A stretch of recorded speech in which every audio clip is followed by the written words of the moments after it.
চাচাতো বোনের সাথে রাতে যেভাবে কাজ করলাম গল্পটি সম্পূর্ণ শুনলে আপনারা মেশিন দিয়ে টপ টপ করে পানি চলে আসবে, আপনারা হাতের কাজ করতে বাধ্য হবেন। তাই হাতের কাজ করার আগে অবশ্যই হাতের কাছে টিস্যু রাখবেন। যখন আমি শহরে এলাম তখন আমার চাচার মেয়ের রুমে থাকতাম। সে আমার থেকে ছোট ছিল। প্রতিরাত যখন আমি কাজ থেকে ক্লান্ত হয়ে পড়তাম তখন আমার রুমে গিয়ে ঘুমিয়ে পড়তাম। আমার চাচার মেয়ে আমার পাশেই ঘুমাত। সেই রাতে আমি একটু দেরি করে বাড়ি ফিরলাম এবং এসেই রুমে গিয়ে মাথা রেখে শুয়ে পড়লাম। কিছুক্ষণ পর বোন সেখানে চলে এল। তারপর সে আমার চুলে হাত বুলাল এবং আমার পায়ের কাছে বসে গেল। হঠাৎ সে কিছু করতে শুরু করল যা অনুভব করে আমার ক্লান্তি দূর হতে লাগল। তারপর সে বলল, যতক্ষণ তোমার ক্লান্তি দূর না হবে ততক্ষণ তোমাকে আরাম মিলবে না কি। তারপর বোন সারারাত আমাকে। হ্যালো বন্ধুরা, আজকের এই গল্পে আপনাদের সবাইকে স্বাগতম। আমার নাম শচীন। আমি যে মেয়ের রুমে থাকতাম আমার মনে হয়েছিল সে ছোট, কিন্তু সে মোটেও ছোট ছিল না। সে এতটাই বুদ্ধিমতী ছিল যে 7 বছরের একটি ছেলের দেখাশোনা করতে পারত। আসলে আমি কাজের সূত্রে শহরে এসেছিলাম এবং আমার চাচার বাড়িতে থাকতে শুরু করি। আমার মা আমাকে অবিবাহিত ছেলেদের সাথে থাকতে দিতে রাজি ছিলেন না। তিনি বলেছিলেন, শহরে তোমার চাচার বাড়ি আছে, তুমি সেখানেই থাকবে। আমি শহরে একটি ভালো বেতনের চাকরি পেয়েছিলাম। যখন আমি আমার চাচার বাড়িতে পৌঁছলাম তখন তাদের বাড়ি দেখে আমি ভাবনায় পড়ে গেলাম। চাচার বাড়ির দরজা এত ছোট ছিল যে আমার ব্যাগ এবং আমি একসাথে ভেতরে যেতে পারতাম না। কারণ এখন আমাকে সেই ছোট বাড়িতে থাকতে হবে। বাড়িতে রান্নাঘর ছাড়া একটি বেডরুম এবং একটি হল ছিল এবং সেটাও খুব ছোট ছিল। আমরা গ্রামে একটি বড় বাড়িতে থাকতাম। এখন আমি কাজের সূত্রে শহরে আমার চাচার বাড়িতে থাকতে এসেছি। চাচার বাড়িতে চাচা, চাচি এবং তাদের একটি মেয়ে ছিল। চাচা গ্রামে সবাইকে বলতেন যে শহরে তার খুব বড় বাড়ি আছে। এখন আমি সত্যিই তার বড় বাড়ি নিজের চোখে দেখছি। চাচার মেয়ে এখন 8 বছরের হয়ে গেছে। তার নাম ছিল। আমি জানতাম না যে 8 বছরের অঞ্জলি এত কিছু জানত। যখন অঞ্জলি আমার জন্য পানির গ্লাস নিয়ে এল তখন আমি তাকে দেখেই থাকলাম, কারণ অঞ্জলিকে আমি যখন 6 বছরের দেখেছিলাম তখন সে এখন 8 বছরের হয়ে গেছে। এখন সে আরও সুন্দর দেখাচ্ছিল। তারপর আমি পানি পান করলাম। এরপর চাচি আমার জন্য নাস্তা বানাতে শুরু করল। চাচাও আমাকে দেখে খুশি হলেন। মা আগেই তাকে বলে দিয়েছিলেন যে শচীন শহরে তোমার বাড়িতে থাকবে। আমি আমার চাচাকে তার বাড়িতে থাকার জন্য প্রতি মাসে 000 টাকা দিতে যাচ্ছিলাম। তাই চাচি এবং চাচার আমার থাকতে কোনো সমস্যা ছিল না। অন্যদিকে যদি আমি তাদের বাড়িতে বিনামূল্যে থাকতাম তাহলে চাচি আমাকে 2 দিনের বেশি থাকতে দিত না। আমার এত ভালো বেতন ছিল, কিন্তু আমার মা বলতেন, অবিবাহিত ছেলেদের সাথে থাকলে তুমি খারাপ হয়ে যাবে কি। তাই মায়ের কথা মেনে আমি আমার চাচার বাড়িতে থাকলাম। যখন অঞ্জলি এবং আমি প্রথম দেখা করলাম তখন অঞ্জলি আমার দিকে তাকিয়েছিল। চাচার বাড়িতে একটি রুম অঞ্জলির ছিল।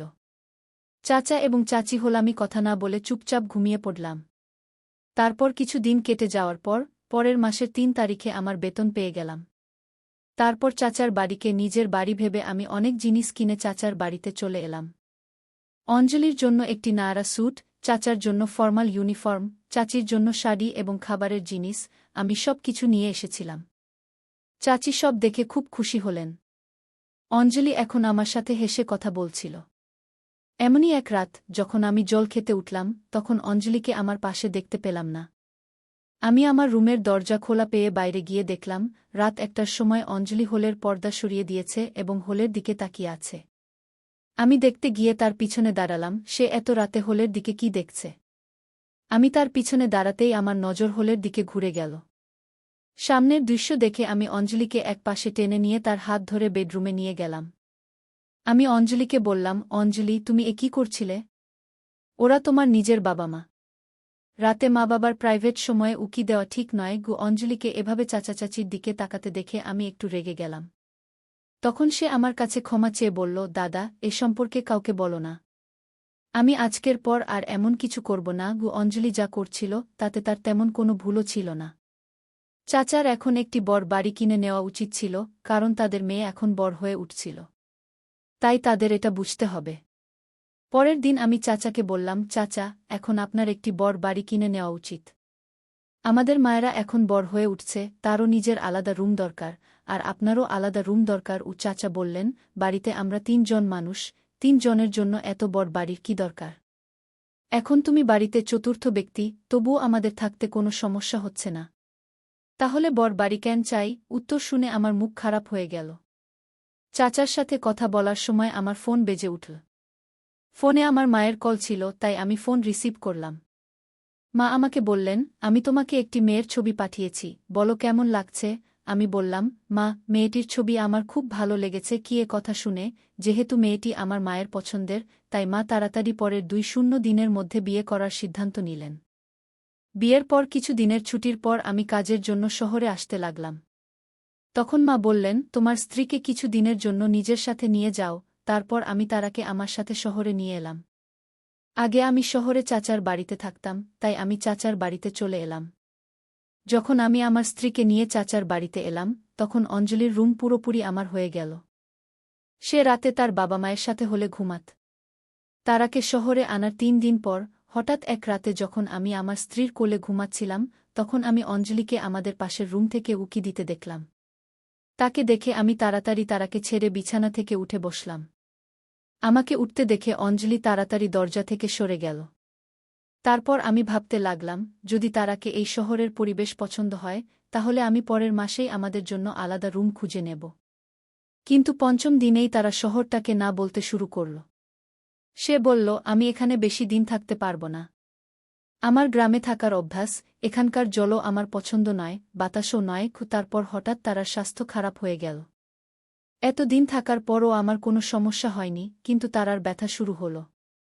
তাই সে গ্রামে যাওয়ার জিদ করতে লাগল। তার স্বাস্থ্য খারাপ হতে থাকায় আমি তাকে গ্রামে পাঠিয়ে দিলাম। তারপর আমি চাচার বাড়িতে একা থাকতে লাগলাম। আমি তারার সাথে ততটা খুশি ছিলাম না, যতটা হওয়া উচিত ছিল। কারণ আমি যে ছবি দেখেছিলাম তা খুব চমকদার ছিল, আর সে বিয়েতেও চমকাচ্ছিল। কিন্তু বিয়ের পর যখন সে মেকআপ তুলে ফেল, তখন তাকে দেখে আমি খুব বিব্রত বোধ করলাম। কারণ আকাশের তারার মতো আমার তারা ছিল না, সে একটু শ্যামলা ছিল। আমার গোরা স্ত্রী চাইছিল, কিন্তু এখন আর কি করা, বিয়ে হয়ে গেছে, আর সে পবিত্র। তাই আমি তাকে বিশ্বাস করে তার সাথে জীবন কাটাতে চাইলাম। এখন তারা গ্রামে চলে গেছে, তাই আমার জন্য আরও ভালো ছিল। যদিও এখন আমার বিয়ে হয়ে গেছে, তবুও আমি শহরেই কাজ করব। তাই ভাবলাম চাচার বাড়িতেই থাকা ভালো, কারণ নিজের জন্য এত টাকা খরচ করা আমার পছন্দ নয়। তারার গ্রামে যাওয়ার পর আমি 3 দিনের ছুটি নিলাম, কারণ আমি খুব ক্লান্ত হয়ে পড়েছিলাম এবং বিশ্রাম নিতে চেয়েছিলাম। যেদিন আমার ছুটি, চাচা যেমন প্রতিদিন সকালে কাজে চলে গেলেন, চাচি একটি গৃহশিল্প কোম্পানিতে কাজ করতে যেতেন। তিনিও কাজে চলে গিয়েছিলেন। সেই সময় অঞ্জলি এবং আমি দুজনেই বাড়িতে ছিলাম। নাস্তার পর আমি আমার ল্যাপটপ নিতে বেডরুমে যাচ্ছিলাম। কামরার দরজায় হ্যান্ডেল পর্যন্ত ছিল না, তাই বেডরুমের দরজা সবসময় একটু খোলাই থাকত। আর আজ আমি অঞ্জলিকে খোলা দরজার ফাঁক দিয়ে তার কাপড় বদলাতে দেখলাম। অঞ্জলির গোরা সুন্দর রূপ দেখে আমার চোখে চমক এসে গেল। তারপর ভাবলাম, কোথায় আমার কালো বউ আর কোথায় অঞ্জলি, দুজনের মধ্যে দূর দূর পর্যন্ত কোনো মিল নেই। অঞ্জলি অনেকদিন ধরে আমার আশেপাশে ছিল, কিন্তু আমি তাকে কখনো এভাবে দেখিনি। তার গোরা রং দেখে বললাম, হায় রে আমার কপাল। এখন আমার অঞ্জলিকে এভাবে দেখতে ভালো লাগতে শুরু করেছিল, তাই আমি তাকে দেখতেই থাকলাম। এতে আমার ভেতর একটা সাড়া পড়ে গেল। এখন আমি অঞ্জলিকে আর বেশি সময় ধরে দরজায় দাঁড়িয়ে দেখতে পারছিলাম না, কারণ এটা আমার ভালো লাগছিল না। যখন অঞ্জলি প্রস্তুত হয়ে কামরা থেকে বেরিয়ে এল, আমি তাকে দেখেই থাকলাম। সে অত্যন্ত সুন্দর দেখাচ্ছিল। চাচা চাচি মধ্যবিত্ত ছিলেন, কিন্তু অঞ্জলি একটা হাই ক্লাস মেয়ের মতো থাকত। সে দেখতে খুব সুন্দর ছিল, তাই কোনো কাপড়ই তার উপর ভালো লাগত। সেই রাতে অঞ্জলি আমার কামরায় ঘুমাতে এল। সে বলল, ভাবি গ্রামে চলে গেছেন, এখন আমি আবার আমার রুমে আরামে ঘুমাতে পারব। সে আর হলেও ঘুমাতে চাইছিল না, তাই আমি তাকে আগের মতো আমার পাশে ঘুমাতে দিলাম। রাতে কামরায় অন্ধকার ছিল। কিছুক্ষণ পর আমি কারো হাঁটার শব্দ শুনলাম। আমি কামরার লাইট জ্বালালাম, তখন দেখলাম অঞ্জলি তার কাপড়ের পাশে দাঁড়িয়ে আছে। আমি তার কাছে গেলাম এবং কিছু না বলে আমার শার্ট খুলে রেখে লাইট বন্ধ করে ঘুমিয়ে পড়লাম। আমার মনে হল অঞ্জলিও তার কাপড় বদলাতে দাঁড়িয়েছিল, তাই লাইট বন্ধ করে দিয়েছিলাম। কিছুক্ষণ পর আমি আবার লাইট জ্বালালাম, তখন অঞ্জলি ছোট ছোট কাপড়ে ছিল। আমি তাকে এভাবে দেখে লজ্জা পেলাম এবং আবার লাইট বন্ধ করে ঘুমিয়ে পড়লাম। পরের দিনও আমার ছুটি ছিল, কারণ আমার ছুটি পুরো 3 দিনের ছিল। তাই আমার বন্ধু আমাকে বলল যে আজ আমাদের কোথাও বেড়াতে যাওয়া উচিত। তাই আমি আমার বন্ধুর সাথে দুপুরে বেড়াতে গেলাম। তখনই আমি অঞ্জলিকে একটি দামি ক্যাফেতে বসে থাকতে দেখলাম। তার সখীরা খুব হাইফাই লাগছিল। সে বাড়ি থেকে আলাদা আলাদা কাপড় পরে বেরিয়েছিল, আর এখন আমি অঞ্জলিকে একেবারে অন্য রকম কাপড়ে দেখছিলাম। তারপর আমি উঠে গিয়ে অঞ্জলির সাথে দেখা করলাম। আমি তাকে বললাম, এসব কি? সে আমাকে তার সখীর কাছ থেকে আলাদা নিয়ে গেল এবং বলল, শচীন, আমি আজ রাতে তোমার সব প্রশ্নের উত্তর দেব। এখন তুমি এখান থেকে চলে যাও, প্লিজ।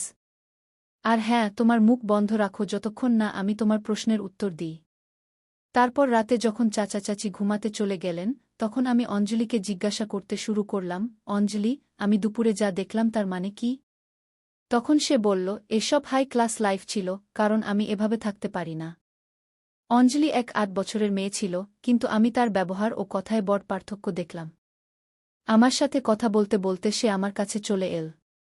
যেদিন থেকে আমার বিয়ে হয়েছে সেদিন থেকে আমি অনুভব করছিলাম যে একজন নারী থেকে আমি কতটা সুখ পাই, আর এখন অঞ্জলির মতো সুন্দরী মেয়েকে আমার পাশে দেখে আমি আমার হুঁশ হারাতে শুরু করেছিলাম। কিন্তু যেই আমার হুঁশ ফিরল এবং আমি অঞ্জলিকে আমার থেকে দূরে সরালাম, তখন আমার মনে হল না যে অঞ্জলি আমার চাচার মেয়ে, কারণ তার ব্যবহারে আমার তা মনে হয়নি। সেই রাতে আমি তাকে আমার থেকে দূরে সরিয়ে ঘুমাতে চলে গেলাম এবং সকালে উঠার আগেই কামরা থেকে বেরিয়ে গেলাম। আমি হলে বসে নাস্তা করছিলাম, যখন অঞ্জলি কামরা থেকে বেরিয়ে এল, তখন আমি তাকে খোঁড়াতে খোঁড়াতে হাঁটতে দেখলাম। আমি বুঝতে পারছিলাম না যে সে কেন এভাবে পায়ে খোঁড়াচ্ছে। আমার মনে হল হয়তো তার পায়ে কিছু লেগেছে। যখন চাচির নজর তার উপর পড়ল, তখন চাচি তাকে জিজ্ঞাসা করলেন, অঞ্জলি, তুমি এত খোঁড়াচ্ছ কেন? তোমার পায়ে কোনো সমস্যা আছে? এতে সে বলল, শচীন আমার থেকে ভালো জানে যে আমার পায়ে কী সমস্যা আছে। অঞ্জলি সরাসরি আমার দিকে ইশারা করল। আমি এর কারণ জানতাম না এবং এও জানতাম না যে সে আমাকে এমন কেন বলল। তবুও আমি চাচিকে বললাম যে ঘুমানোর সময় অঞ্জলির পা বিছানার কোণায় লেগে গিয়েছিল। অঞ্জলি সকাল থেকে সন্ধ্যা পর্যন্ত আমাকে খুবই লোভনীয় দৃষ্টিতে দেখছিল। তারপর আমি ভাবলাম, যেই চাচি কাজে যাবেন, আমি তাকে এমন মিথ্যা বলার কারণ জিজ্ঞাসা করব। সেই সময় অঞ্জলি আমাকে বলল, আজ আমি শুধু আমার মায়ের সামনে খোঁড়াচ্ছিলাম, কাল বাবার সামনেও এভাবেই খোঁড়াব। আরও অনেক কিছু করতে পারি আমি, যদি তুমি আমাকে তা না দাও যা আমি চাই। সে বলল, যখন তোমার কোনো কিছুরই প্রয়োজন নেই, তখন আমি তোমাকে কিভাবে কিছু দিতে পারি? তখনই অঞ্জলি আমার কাছে এল। তারপর সে বলল, ঠিক আছে, তুমি যা চাও তা আমার কাছ থেকে নিতে পারো।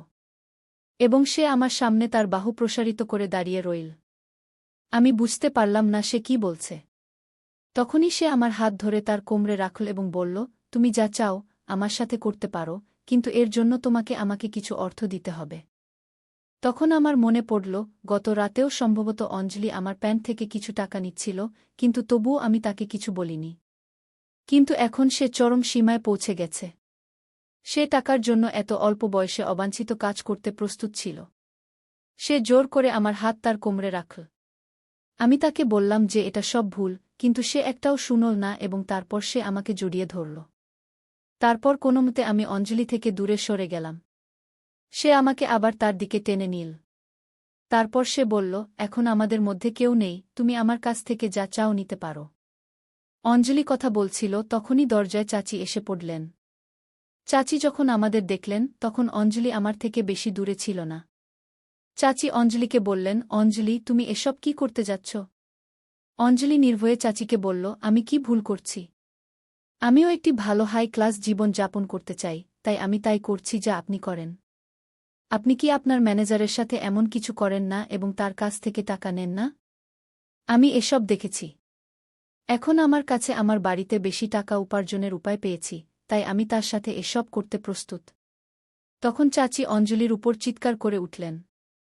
তিনি অঞ্জলিকে বললেন যে তুমি খুব বোকা, তোমার বড়দের সাথে কথা বলার কোনো বুদ্ধি নেই। চাচি অঞ্জলির মুখ বন্ধ করার জন্য তার দিকে দৌড়ে গেলেন, কিন্তু তখনই আমি চাচিকে থামিয়ে দিলাম। তারপর আমি চাচিকে বললাম, অঞ্জলি যা বলছে তা কি সত্য? তখন চাচি লজ্জায় মাথা নিচু করে দাঁড়িয়েছিলেন এবং আমার প্রশ্নের উত্তর দিতে পারলেন না। তখন আমি আরও বললাম, চাচি, আপনি এটা কি করছেন? সম্ভবত এসব দেখে অঞ্জলির অবস্থা খারাপ হয়ে যাচ্ছে। যেদিন থেকে আমি এই বাড়িতে এসেছি, আমি তাকে একবার নয়, দুবার আমার পকেট থেকে টাকা নিতে দেখেছি। আমার টাকা একবার নয়, বহুবার চুরি হয়েছে, কিন্তু আপনার এবং মায়ের কারণে আমি শান্ত থেকেছি। আমি এই পরিবারের কোনো সদস্যের উপর কখনো সন্দেহ করিনি, কিন্তু এই বিষয় থেকে চিরতরে মুক্তি পাওয়া জরুরি ছিল, কারণ অঞ্জলির অবস্থা দিন দিন খারাপ হয়ে যাচ্ছিল। যেদিন থেকে আমি অঞ্জলিকে টাকা চুরি করতে দেখেছি, সেদিন থেকে আমি তার উপর নজর রাখছি। সে এখন আমার সামনে টাকা চুরি করতে পারছিল না, এবং আমি জানতাম না যে অঞ্জলি এখন এমন পথ বেছে নেবে।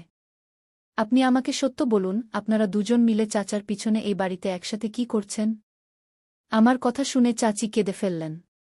তারপর তিনি বললেন, দয়া করে ধৈর্য ধরুন এবং আপনার চাচাকে কিছু বলবেন না।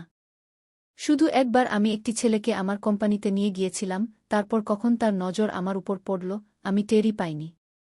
আমার কোম্পানিতে একজন ম্যানেজারের সাথে আমার সম্পর্ক আছে, এবং সেই সম্পর্কের একমাত্র কারণ টাকা। আপনার চাচার কাছে টাকা থাকা সত্ত্বেও তিনি আমাদের সুখে রাখতে পারেন না, এবং না তার কোনো মাথাব্যথা আছে। আপনার চাচা আমার এবং তার মেয়ের সম্পর্কে কখনো কিছু ভাবেননি। ম্যানেজার থেকে যে টাকা পাই তা দিয়ে আমি আমার এবং অঞ্জলির কিছু প্রয়োজন মেটাই, কিন্তু আমি জানতাম না যে অঞ্জলির প্রয়োজন এত বেড়ে যাবে। আপনার চাচার শহরে আরও একটি বাড়ি আছে, সেই বাড়ি এই বাড়ি থেকে বড়, কিন্তু আপনার চাচা সেই বাড়ি ভাড়া দিয়ে টাকা উপার্জন করেন এবং আমাদের এত ছোট বাড়িতে মানিয়ে নিতে বাধ্য করেন। আপনার চাচার কৃপণতার কারণে এই সময় আমাদের জীবনে এসেছে, কিন্তু এখন আমি আমার ভুল বুঝতে পেরেছি। তারপর চাচি অঞ্জলিকে স্নেহে জড়িয়ে ধরে বললেন, আমাকে ক্ষমা করো, আমি আজকের পর সেই চাকরি এবং ম্যানেজারের সংস্পর্শ ছেড়ে দেব। তখন অঞ্জলি বলল, মা, আমি ইচ্ছা করেই এটা করছিলাম যাতে আপনি এসব ছেড়ে দেন। যখন শচীন ভাই আমাকে টাকা চুরি করতে দেখল, তখন আমি তাকে সব সত্য বলেছিলাম। আপনি ভুলে গিয়েছিলেন যে টাকা উপার্জনের জন্য আপনি আপনার ম্যানেজারের সাথে কি করছেন, এবং এটাও ভাবেননি যে যদি আমি এটা জানতে পারি, তাহলে আমি কি ভাবব। শচীন ভাইয়ের ধন্যবাদ, যিনি আমার চোখ খুলে দিয়েছেন। আজ আপনি আপনার ভুল বুঝতে পেরেছেন, এবং আমিও আমার ভুল বুঝতে পেরেছি। অঞ্জলি এবং আমি মিলে চাচিকে তার ভুল বুঝিয়ে দিলাম। আমিও চাচিকে বোঝালাম এবং একটি ছোট্ট খেলা খেলার জন্য বললাম। শেষ পর্যন্ত চাচি আমার কথা মেনে নিলেন এবং অঞ্জলিকে নিয়ে চিরতরে তার মায়ের বাড়ি চলে গেলেন। তখনই চৌগি চাচার মনে একটি আলো জ্বলে উঠল এবং তিনি তার ছোট্ট ঘরটি ছেড়ে দিলেন এবং তার জিনিসপত্র অন্য ঘরে সরিয়ে নেওয়ার কথা বললেন। এটি শুনে চাচি এবং অঞ্জলি খুব খুশি হলেন এবং দুজনেই আমাকে ধন্যবাদ দিলেন। সেই দিন থেকে চাচা তার কৃপণতা অনেক কমিয়ে দিলেন। আমিও জীবনের পথে আমার মা ভালোভাবে শিখিয়েছিলেন যে জীবনে টাকা সঞ্চয় করা উচিত, কিন্তু প্রথমে নিজের পরিবারের মানুষদের খুশি রাখার পর। যদি কেউ তার স্ত্রী এবং বাচ্চাদের সব বিষয়ে না বলে দেয়, তবে ঘরের ব্যক্তি ভুল পথে যেতে পারে। একজন মানুষ নিজের এবং নিজের পরিবারের জন্য উপার্জন করে। একভাবে কৃপণ হওয়া ভালো, কিন্তু এতটাও কৃপণ হবেন না যে আপনার পরিবার কোনো ভুল পথে চলে যায়। আমাদের কৃপণতার কারণে কখনো কখনো আমাদের ঘরের কেউ দুর্ভাগ্যের দিকে যেতে পারে। আমাদের এই বিষয়েও ভাবা উচিত। টাকা সঞ্চয় করুন, কিন্তু এতটাও নয় যে আপনি আপনার জীবন যাপন করাই ভুলে যান। তাই আমার প্রিয় বন্ধুরা, এটি ছিল আমাদের আজকের ছোট্ট গল্প। আপনি এই গল্পটি কেমন লাগলো তা কমেন্ট করে অবশ্যই জানান। যদি আপনি এই গল্পটি পছন্দ করেন তবে এটি লাইক করুন এবং আপনার বন্ধুদের সাথে শেয়ার করুন। যদি আপনি এমন আরও ইন্টারেস্টিং এবং রোমান্টিক গল্প শুনতে চান তবে চ্যানেলটি সাবস্ক্রাইব করুন এবং বেল আইকন অন করুন যাতে আপনি আমার প্রতিটি গল্প সময়মতো পেতে পারেন। কাল দেখা হবে আরও একটি নতুন গল্প নিয়ে। ধন্যবাদ।